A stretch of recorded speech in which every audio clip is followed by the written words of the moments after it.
예, 기도드리겠습니다. 하나님 감사합니다. 좋은 날씨 주시고 이렇게 좋은 환경에서 예배 드릴 수 있도록 인도하여 주셔서 감사합니다. 오늘도 환경을 뛰어넘어 주께 더 집중하게 해 주시고 말씀을 우리 가슴에 담아 이 세상을 그리고 다가가 주님의 나라까지 우리가 나아가는 그 시간까지 하나님 안에서의 가슴 뛰임으로 살 수 있는 그 힘을 얻는 이 예배가 될 수 있도록 우리를 붙잡아 주시고 성령 하나님 우리에게 가르쳐 주시옵소서. 오늘도 말씀을 나눌 때 특별히 부활과 하나님 나라를 나누려고 합니다. 우리 가슴이 하나님 나라를 생각하며 뛰어지는 가슴으로 열정으로 불탈 수 있는 가슴으로 하나님의 은혜로 채워지는 귀한 시간 되게 하실 것을 믿사오며 살아계신 예수님의 이름으로 기도합니다. 아멘. 네, 이제 고린도 전서가 이제 거의 끝이 나갑니다. 많이 힘드셨죠? 정말 오래인 것 같습니다.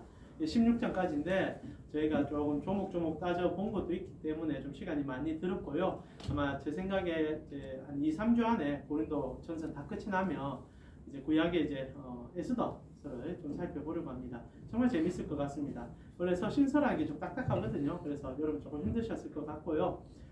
이제 스토리가 있는 에스더서 하게 되면 좀 더 재미있게 또 이 시간을 여러분께서 듣고 은혜가 되지 않을까 생각합니다.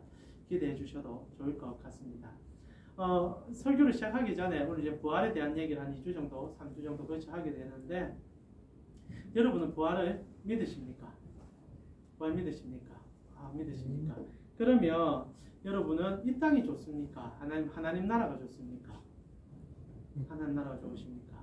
그러면 여러분은 여러분에게 이 구원 그리고 부활 신앙이라는 것은 이 땅의 것을 다 버려도 얻을 만한 가치가 있는 것입니까? 저를 보지 마시고 하나님 보시고 얘기하시는 저를 보니까 제가 정말 이 마음이 어려워지고 있습니다. 제가 이런 말 할 자격도 없는 사람인데 사실 참 이게 어려운 문제입니다. 우리가 살아가면서 삶의 필요가 채워져야 사실 뭐 목구멍이 포도청이라 먹을 게 들어와야 하나님 나라가 보인다는 말에 대하여 저도 정적 동의를 합니다. 물론 우리가 신앙을 성장함으로 세상 것보다 하나님이 더 좋아진다라고 말하는 것이 맞겠지만은 그것도 우리가 정말 그 상황에 가보지 않고는 아무도 말할 수 없다 생각합니다. 지금 우리가 하는 그 확신은 사실상 우리 말의 확신의 가능성이 매우 높죠. 그러니까 지금도 이제 그 확신에 흔들림이 있다면 한번 좀 고민해 봐야 되지 않는가 생각은 들지만 함부로 자단할 수 없는 것, 함부로 내세울 수 없는 것, 그게 부활에 대한 우리의 믿음의 확신이 아닌가 싶습니다. 그런데 말입니다. 실제로 성경을 가만히 보고 있으면 하나님 나라의 가치에 대한 설명들이 언제나 이 세상의 것과 하나님 나라의 것의 비교 가운데 이 세상의 것을 버리고 하나님의 것을 선택하는 경우의 수로 나타나고 있다는 것, 여러분 혹시 생각해 보신 적이 있으십니까? 혹시나 이제 하나님 나라에 대해서 좀 궁금하시면 저희 교회 유튜브 들어오셔서 2주 전 설교를 들어보시면 제가 하나님 나라에 대해서 좀 설교를 했습니다. 한번 좀 들어보십시오. 이게 좀 가치가 우리가 좀 많이 무너진 부분이 있습니다. 하나님 나라에서 오해를 많이 하시는데 거기에서 한번 재정립을 해드리니까 2주 전 설교니까 한번 좀 들어보시면 좋을 것 같고요. 중요한 것은 이제 여기서 이제 성경에서 나오는 그런 비교들, 특히 마태복음 13장에 7가지의 천국 비유가 나오는데 비유들을 살펴보면 다 이 비교 상황에서 하나님 것을 선택하며 세상 것을 버린다는 가치로 설명이 됩니다. 간단한 비유로 찬양 가운데 천국은 마치 밭에 감추인 보화, 그래서 땅 팔고 논 팔고 집 팔고 냉장고까지 팔아라 이런 얘기하는데 거기에 대해서 제가 비판하는 설교니까 한번 잘 들어보시면 될 겁니다. 안 파셔도 돼요. 뭐라고 다 팝니까? 좋은 거 사셔가지고 잘 섬기고 잘 쓰셔야죠. 그거 다 퍼는 게 신앙은 아니거든요. 그러나 중요한 것은 그런 가치를 설명하고 있다는 것을 이해할 필요는 있다는 거죠. 그래서 하나님 앞에 우리가 권리를 드리고 내 삶의 방향을 주께 맡겨드림으로 주의 뜻 가운데로 걸어가는 게 하나님 나라입니다. 그래서 한번 좀 들어보세요. 오늘 오신 분은 꼭 한번 들어보셔서 왜 조회수가 너무 안 나옵니다. 그래서 좀 들어보십시오. 들어보시고 한번 좀 하나님 나라, 다른 설교 듣지 마시고 너무 어려워서 다들 좀 힘들어 하시더라고요. 그래서 하나님 나라 설교만 한번 들어보시면 하나님 나라 가치가 잡힐 건데, 자, 중요한 것은 비교의 대치점 속에서 하나는 버리고 하나는 채우는 가치를 하나님은, 예수님은 언제나 설명했다는 거죠. 실제로 근데 우리의 가치를 생각해 보면 이 땅에서도 잘 살고 저기에도 천국 가서 우리가 하나님 안에서 행복하게 살고 싶은 꿈이 가장 클 거라 생각합니다. 그러나 그게 성경에서 말하는 가치와는 다르다는 거죠. 실제로 어느 한쪽은 포기시켜야 저기에 있는 가치가 우리에게 온다는 것을 우리가 이해한다면 실제로 이 가치는 우리에게 굉장히 큰 도전이고 삶의 방향을 새롭게 전환하는 힘이 될 것 같습니다. 오늘 저는 그 얘기를 해보고 싶다는 거죠. 자, 사랑하는 우리 캔고성교회 지체 여러분, 여러분의 생각에 예수님께서는 12제자를 특별히 선택을 하셨습니다. 그 12제자들이 어떤 삶을 살았을까요? 예수님 만나기 전에. 특별히 수석제자라고 부를 수 있는, 아니 예수님께서 코어 집단이 있었지 않습니까? 이 5명의 코어 집단이 있습니다. 뭐 야고보, 요한, 안드레 뭐 이렇게 있지 않습니까? 코어 집단이 있는데 그 코어 집단들은 어떤 삶을 살았을까요? 예수님 만나기 전에. 일반적으로 여러분 설교를 들으실 때 베드로가 잘 살았을까요? 못 살았을까요? 그럼 얘기해 보시죠.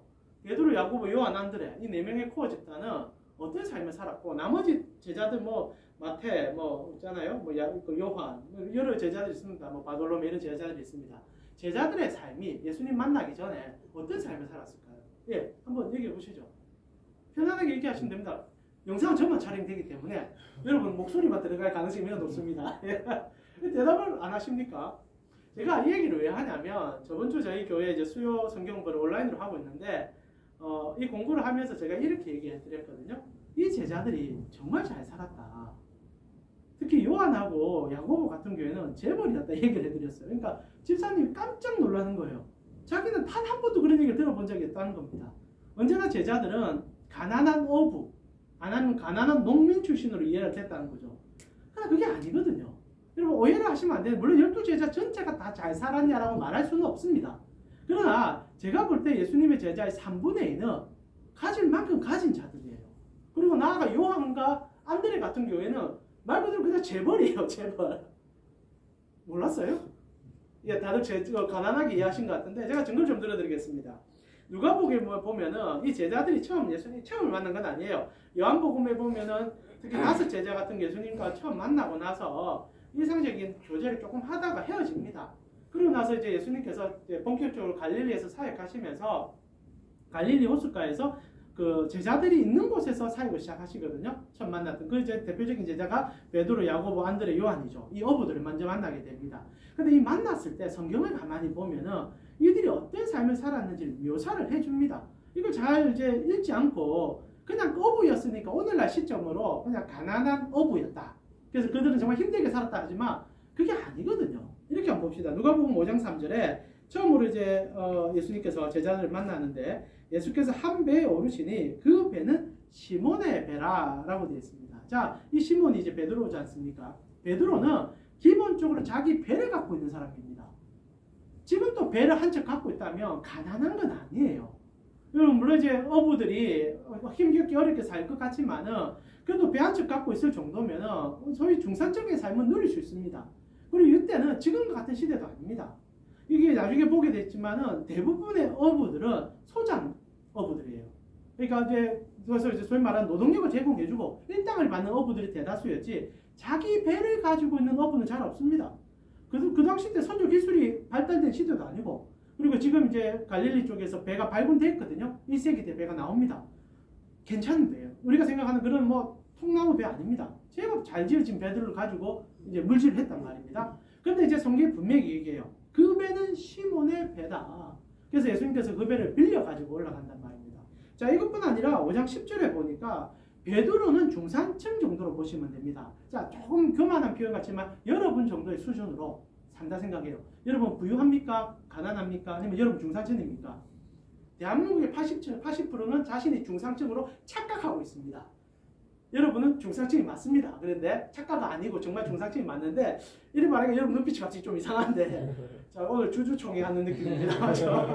여러분은 그래도 사회 평균 이상은 제가 분명히 된다고 생각합니다. 중요한 것은 베드로는 그 정도 됐어요. 이게 배를 가지고 어부 행동을 하면서 세상을 좀 모았던 사람 같아요. 그런데 문제는요, 이 요한과 안드레입니다. 이들은 거부예요, 거부. 자, 누가복음 5장 10절에 보니까 세대배의 아들로서, 자, 베드로나 이런 사람들의 이름이 나올 때는 물론 요한의 아들 시모나에서 아버지 이름이 나오는 경우도 있습니다만은 특히 요한과 안드레의 이름이 나올 때는 세베대라는 이름이 꼭 나와요. 자, 왜 나왔냐? 이 시대의 세베대의 이름은 누구나 들어도 아는 사람이었기 때문입니다. 그 이유를 제가 좀 증명해 드릴게요. 자, 세베대라는 이름이 계속 반복이 되는데 5장 10절에 세베대의 아들로서 시몬의 동업자였습니다. 그러니까 요 베드로와 이제 요한은 동업자 역할인데 이게 급이 다른 동업자예요. 자, 이 야고보와 요한이 놀랐습니다. 예수께서 시몬에게 이르시되 무서워하지 말고 네가 이제 사람 취하게 될 거야. 이런 얘기를 하면서 누가복음은 정리가 됩니다. 근데 마가복음을 보면 1장 19절에 이런 얘기가 나와요. 조금 더 가시다가 세베대의 아들 야고보와 그 형제 요한을 보시니 그들도 배에 있어 그물을 깁는데, 자 20절이 중요한데요. 곧 부르시니 그 아버지 세베대를 품꾼들과 함께 배에 버려두고 라고 되어 있습니다. 그러니까 요한과 안드레 같은 경우에는 배를 한 척 가진 그런 어부가 아니라 수많은 배를 가지고 있었고 품꾼도 많이 쓰고 있었던 거예요. 오늘로 표현하면은 제가 교회를 한번 이렇게 부교육자로 사역할 때 이제 영도에서 원양업은 아니세요. 그냥 선박을 한 5척까지 우리 그 장로님이 한 분 계셨습니다. 5척만 가져도 제가 깜짝 놀랐는데요. 우리가 생각할 때 배 5척 가지면 어느 정도 될지 모르죠. 누릴 만큼 누립니다. 집이 적어도 3척 정도 갖고 계시고요. 자녀들이 외제차를 다 타고 다니고 한번 나갔다 오면요 억대 수입이 벌려진답니다. 그래서 교회에서 가장 큰 손으로 알려져 있었거든요. 적어도 세베대의 아들들은 그 수준에 미치는 사람들입니다. 자, 이게 왜 중요하냐? 이들은 세상 속에서 누릴 만큼 누린 사람이었죠. 근데 그냥 일반적으로 재정만 커서 누리는 게 아니라 정계에도 손이 뻗어 있어서 정치인으로도 활동하고 싶어 했던 인물들입니다. 이거 어떻게 아시느냐? 성경 다 나와요. 나중에 예수님께서 십자가에 못 박히 되실 때 예수님께서 십자가의 형을 언도받는 장면에 제사장 뜰 안에서 이제 심판을 받게 됩니다. 물론 이제 나와가서 망신당하는 자리에는 누구나 올 수 있었지만 공회에서 심판받을 때는 누구나 들어갈 수가 없습니다. 근데 성경이 무슨 얘기를 하느냐? 요한복음을 보게 되면요. 요한복음 18장 15절에 시몬 베드로와 또 다른 제자가, 요한복음의 또 다른 제자는 다 사도 요한을 얘기하거든요. 사도 요한이 제자 한 사람이 예수를 따르니 이 제자는 대제사장과 아는 사람이라 예수와 함께 대제사장 집들에 있었다라고 얘기합니다. 그러니까 요한의 집안은 당시에 대제사장은요, 이제 이스라엘에 이거 여러분 아시다시피 그 왕이 존재했으며 사실 이제 종교적으로는 최고 거점에 있었습니다. 그러니까 오늘날 표현으로 사실 대통령과 같은 역할이에요. 모든 정치계의 정점입니다. 근데 개인적으로 아는 사람이에요. 여러분 지금 윤석열 대통령 개인적으로 알면은 얼마나 많은 이익을 볼 수 있습니까? 이름만 안다라도 내가 저 사람과 친구라 하더라도 여러분 눈이 달라질 겁니다. 제가 만약에 문재인 대통령과 좀 친분이 있다. 제가 이 캠프 올 때 여러분 좀 분위기가 달라질 것 같아요. 그럴까요? 그럼 우리 이제 망한 거예요. 그래도 망한 거예요. 자, 중요한 거는 요한이라는 이 야고보라는 인물은 자기 아버지의 세력이겠지만은 적어도 정치의 경제계에서 한 손에 잡을 수 있는 인물이었고 갈릴리에 살면서도 이제 예루살렘과 연이 닿아서 활동이 가능했던 인물들이죠. 자, 이런 제자들이 가난하다 말하는 건 어불성설이죠. 그래서 성경 곳곳에 이들의 집요한 문제점이 늘 늘어나요. 이게 동업자라고 표현했잖아요. 베드로와 야고보와 요한과 안드레가 동업자라고 표현되어 있죠. 그러니까 동업자도 동업자 같지 않은 동업자죠.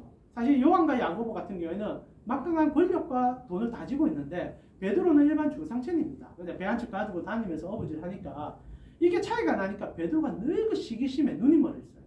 그래서 요한을 너무 싫어해요. 나중에 마지막 때 되면은 이들과 싸웁니다. 이들이 사실상 권력에 눈이 먼 것은 이 제자들에 대해서 여러분 오해하시면 안 되는데 제자들이 예수님 따르면서 전 재산 다 포기하고 하나님을 위해서 나라를 사모하고 그래서 정말 주님의 나라를 목말랐냐? 그게 아닙니다. 이들은 단 한 번도 이 땅의 것을 포기할 마음이 없는 자들이었습니다. 사실 뭐 예수님께 재정적인 후원도 했고요. 특히 이제 세베대의 아내인 이제 살로메 같은 경우에 거금을 예수님께 투자를 한 것 같아요. 그러면서 이제 예수님 사역을 3년 동안 아무 일 안 하면서 하셨단 말입니다. 그게 사실상 뒤에서 스포팅이 없으면 불가능하거든요. 적어도 핵심 코어인 여자 5명이 있었습니다. 성경에 나옵니다. 그 여인들 중에 이제 이 야고보의 어머니도 들어가 있죠. 요한의 어머니가. 서포팅을 다 했어요. 그러니까 이 서포팅 한 거에 대한 요구를 마지막에 합니다. 여러분 이 내용을 아시죠? 나중에 예수님께서 십자가 지로 딱 들어갈 때 내가 이제 드디어 예루살렘 간다. 난리가 납니다. 이제 드디어 이 제자들이 드디어 우리도 이렇게 수고했으니까 한 자리 차지하겠구나. 이들의 목적은 이 땅에 있었습니다. 하나님 나라에 없었어요. 얻는 거에, 바라는 것에, 그리고 특별히 예수님께서 왕 되시며 자편과 우편뿐 아니라 권력의 핵심에 들어가서 한 번쯤 누려보자. 이 생각이 주였습니다. 그러니까 참 이중적이었죠. 한편으로는 가난한 자들의 이웃인 것처럼 행동했지만 한편의 마음속에서는 이 땅의 것을 가장 누리고 싶고 얻고 싶어. 근데 말입니다. 이게 사실 우리 아닙니까? 우리가 크리스찬으로서 예수님께서 어떤 삶을 사는 줄 압니다. 그러나 우리 마음에는 적어도 지금 만약에 내가 40평에 살면 한 80평을 이사 가고 싶어. 나쁘다는 말 아닙니다. 이것 때문에 제가 꼭 설교 들어보라는 겁니다. 이거 제가 여러분에게 청빈을 얘기하는 게 아니에요. 잘 사셔도 되고 부자가 되셔도 되는데 가치가 어디에 있냐가 중요한 것을 얘기하고 싶은 거죠. 그래서 우리가 이 땅에 살면서도 누리고 싶고 좋은 차 타고 싶고 그리고 하고 싶은 거 다 하고 싶습니다. 그러면서도 우리 마음에는 하나님 나라의 가치가 있기 때문에 이것에 대한 이중적인 충돌이 일어나 보니까 제자들처럼 위선을 떨 때가 있다는 거예요. 하고 싶은 거 다 하면서도 실제로는 가난한 사람을 위해 주는 척 그리고 교회 안에서 거룩한 척을 한단 말입니다. 이게 성도의 문제점인데 제자들이 예수님 돌아가기 전까지 그랬다는 거예요. 그래서 예수님께서 이제 예루살렘 들어갈 때 제자들이 찾아가고 난리가 납니다. 이제는 여기서 줄 잘못되면 끝날 거란 생각이 드니까 특히 야고보와 요한 같은 경우에는 그만한 재정을 투입했으니까 엄마까지 대동하지 않습니까? 특히 요한 같은 경우 나이가 좀 어렸어요. 그러니까 더더욱 그게 가능했던 것 같습니다. 어머니가 와가지고 예수님에게 이제 당신 들어가면 우리 아들 좌의정 우의정 시켜달라 얘기합니다.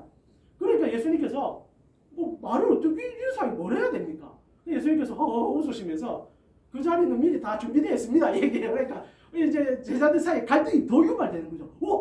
아직 그러면 좌의정 우의정이 선택된 게 없네. 그러자 베드로가 열받은 거예요. 내가 나이도 많고 내가 이렇게 3년간 최선을 다했는데 저 돈 좀 많다고. 근데 갈릴리 있을 때부터 지켜봤는데 저것들 봐라. 돈 받고 내가 참 사람이요. 이 권력과 돈 앞에서 정말 비굴해져요. 그러니까 요한과 야고보, 안드레와 베드로가 동업자였거든요. 근데 예수님 따라다니면서 누가 앞에 설 거냐 가지고 늘 치열하게 싸우다 보니까 마지막 최후의 만찬에 이게 다 드러납니다. 가정스러울 정도로 다 드러나요. 베드로 막 승질냅니다. 예수님께서 막 발 씻겨주잖아요. 베드로 뭐랍니까? 예수님! 몸 다 씻겨주세요. 삐졌거든요. 이 얘기는 다음에 하겠습니다. 좀 시간이 삐졌어요. 지금 삐진 게 다 드러나요. 다 드러나가지고 와 삐졌다가 예수님 한마디 하지 않습니까? 네가 오늘 닭이 울기 전까지 나를 3번 부정할 거야. 그래도 절대 안 하다가 꼬꾸라지죠. 자, 중요한 건 제가 하고 싶은 얘기가 이들에게 부활, 하나님 나라 가치는 사실 중요한 게 아니었어요. 근데 한편으로 돌아보면 우리가 신앙생활을 하면서 사실상 예수님의 1차적으로 따라갔던 그 제자들의 모습에서 우리의 모습이 보이지 않는가라는 질문을 해보고 싶은 거죠. 그런데 말입니다. 이 제자들이 변화돼요. 언제 변화되느냐? 부활을 직접 보고 난 다음입니다. 저 얘기를 오늘 좀 하고 싶다는 거예요. 제자들이 예수님이 부활하신 다음에 만나요. 그리고 한 40일 정도 교육을 받습니다. 그 뒤로 무슨 변화가 일어난 줄 아십니까? 진짜 가치의 전복이 일어납니다. 이들 속에는 이 이중적인 요구의 욕망들이 아무 문제 없이 섞여 있었습니다. 그래도 아무 문제가 없었어요. 근데 부활을 만나고 나서는 이게 부대끼기 시작합니다. 이 얘기는 제가 다 드릴 수는 없고요. 너무너무 부대끼기 시작하니까 버리고 싶어 버리는 게 아니라 자연스럽게 버려지는 겁니다. 나중에 베드로가 예수님 승천과 그리고 그 상황들을 다 보고 난 다음에 이제 열심히 목숨 걸고 사역하잖아요. 그전에도 목숨 걸고 사역했던 제자들인데 차이가 뭐냐? 어느 날 성전 미문에서 장애인이 한 명 앉아 있었습니다. 베드로가 성전에 들어가다가 그 장애인을 만나서 한마디를 해요. 근데 이 말에 정말 중요한 키포인트가 하나 들어있죠. 사도행전 얘기입니다. 여러분 너무 잘 아는 얘기죠. 사도행전 3장 6절에 보니까 베드로가 그 장애인을 보고 안전뱅이를 보고 이런 얘기합니다. 베드로가 이르되 은과 금은 내게 없거니와 내게 있는 이것을 내게 주노니 나사렛 예수의 이름으로 일어나 걸어라 라고 얘기합니다. 베드로가 하는 얘기 잘 보세요. 나는 이제 은과 금이 없다 얘기합니다. 진짜 없는지 있는지 모릅니다. 베드로가 이전에 했던 것을 베드로는 가정이 있었던 사람이거든요. 자녀에게 배를 물려줄 수도 있고 어느 정도 삶의 여유가 있었을지도 모르겠습니다. 진짜 다 팔아버렸는지는 아무도 모릅니다. 그러나 중요한 것은 베드로 입에 나오는 얘기가 나는 은과 금이 없다. 이게 진짜 내 수중에 돈이 없다는 얘기가 아니라 내 마음에 은과 금이 없다는 얘기예요. 내가 예수님 따라다닐 때 은금을 쫓았고 권력을 지향했는데 그러면서 스스로 속이면서 거룩한 척했는데 이제 내 마음에 진짜 은금이 없다. 근데 내 안에 딱 하나 있다. 예수 그리스도. 부활하신 그분이 내 속에 있다. 그리고 나는 그 이름만 줄 수 있다. 일어나 걸어라. 벌떡 일어나는 게 일어났다. 물어보셔야 돼요. 여러분 진짜 부활을 믿느냐며 이 말이 나오게 되어 있습니다. 나에겐 은금이 없습니다. 은금 가져도 상관없어요. 다시 한번 얘기합니다. 2주 전 저의 설교를 꼭 들어주십시오. 이래야 설교가 좀 더 풀립니다. 중요한 거는 하나님께 내가 다 맡겨드렸다는 거예요. 은금이 있으면 그건 내게 아니란 얘기예요. 지금 청직이란 얘기예요. 주님 것입니다. 나는 예수의 이름만 따릅니다. 그분이 나에게 주시면 그대로 쓰고 그분이 안 주시면 그대로 살겠습니다. 왜냐하면 나에게는 예수 이름밖에 없으니까요. 진짜 부활을 안다고 여러분 다 고백을 하셨는데, 그렇다면 여러분 마음속에 누가 왕이신지, 누가 여러분의 마음을 좌지우지한지를 물어보시고, 여전히 우리 마음에 갈등과 첨예함이 있을 겁니다. 그러나 여러분의 마음에 예수 그리스도가 더욱더 크시다면 그만큼 부활과 하나님 나라가 여러분 속에 있는 것일 것입니다. 스스로 속이는 것이 가장 쉽습니다. 속이지 마시고 은밀한 가운데 주께 물어보시면서 부활을 흠모하고 하나님 나라를 쫓으면서 예수 그리스도로 채워주심을 자랑하고 예수 그리스도의 사람인 것을 기뻐함으로 때로는 살아가다가 손에 잡을 수 있는 것도 놓을 수 있게 되고 얻을 수 있는 것도 포기할 수 있게 되며 그분의 나라를 쫓아가며 그것 때문에 웃을 수 있을 때 나는 진짜 부활을 믿는다라는 고백을 하게 될 것입니다. 이 시간 우리 같이 한번 기도하면서 여러분 마음속에 있는 부활을 확인해 보십시오. 이 땅에 있는 은금 부활 다 지면요 사실 천국 못 갑니다.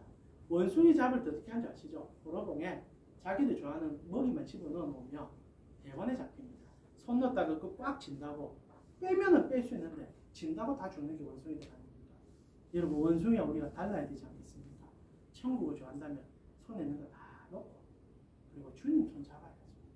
그리고 주님이 주면 감사하고 안 주시면 그걸로 기뻐하고 주님으로 채워 나아갈 때 진짜 부활을 아는 자들 아니겠습니까? 세상에 우리를 보면 손가락질해요. 여기도 다질라 하고 그러면서 천국까지 가려고 하는구나. 가짜죠 가짜. 예수님이 그런 삶을 보여주는 적이 없어요. 예수님을 위하여 예수님 때문에 이게 내 안에 있는지를 확인한다면 여러분 진짜 부활의 사람일 것입니다. 이 시간 주님 내가 더욱더 복음을 명확하게 알며 주님의 나라를 쫓아가며 주님을 위하여 내 손에 있는 것을 하나씩 놓는 놓는 것이 아니라 주님이 좋아서 놓을 수밖에 없는 여러분 손을 언제 놓을 수 있느냐면 더 좋은 거 있을 때 손 놓거든요. 예수가 더 좋아져 내가 예수를 더 쫓을 수 있는 나의 신앙이 되게 하여 주시옵소서. 이 시간 여러분이 아는 그 예수님 앞에 여러분의 사랑을 고백하며 그분 손 붙잡게 해달라고 기도하면서 나아갔으면 좋겠습니다. 함께 기도드리겠습니다. 하나님 감사합니다. 우리 살아가는 캠프 성교의 지체들과 함께 부활에 대한 얘기들을 나누며 하나님께서 우리에게 주신 그 마음을 다시 한번 생각해 봅니다.